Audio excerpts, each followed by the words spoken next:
Okay, so my name is Marcella, and our group project is on DNA replication.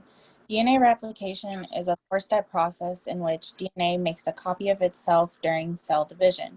This can occur in the cytoplasm of a prokaryote, but in the nucleus of a eukaryote.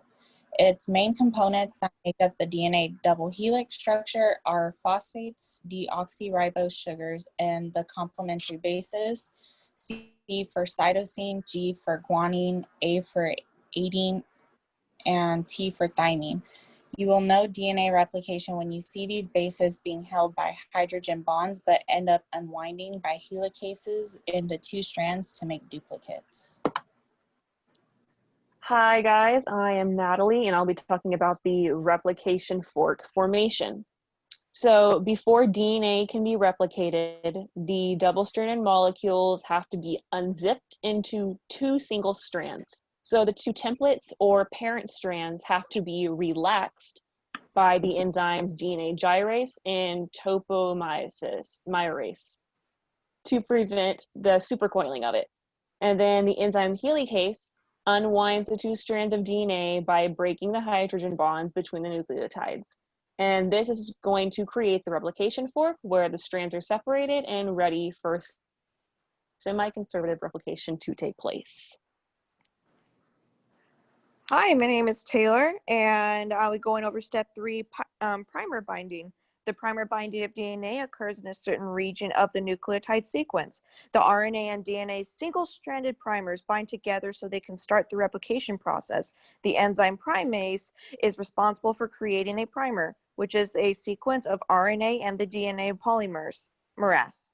Binds to that begins the DNA replication process. Hi, my name is Natalie, and I'm talking about elongation step. DNA polymers are enzymes that are responsible for creating polymers 3, and the polymers 1, 2, and 3 are responsible for checking and repairing. The leading strand synthesizes continuously because DNA polymers reads in a 3 to 5 direction and synthesizes in a 5 to 3 direction. The lagging strand is exposed from the 5 to 3 direction, and the DNA polymers will bind to the RNA primers and synthesize in fragments called Okizaki fragments. Hi, I'm Marissa. I'm going to be doing step 5, termination. Once all the primers have been removed by the enzyme exonuclease, the enzyme DNA ligase then goes through and seals the DNA strands together to form a continuous double strand. The structure at the end will contain one new strand and one from the DNA strand. This makes the process semi-conservative.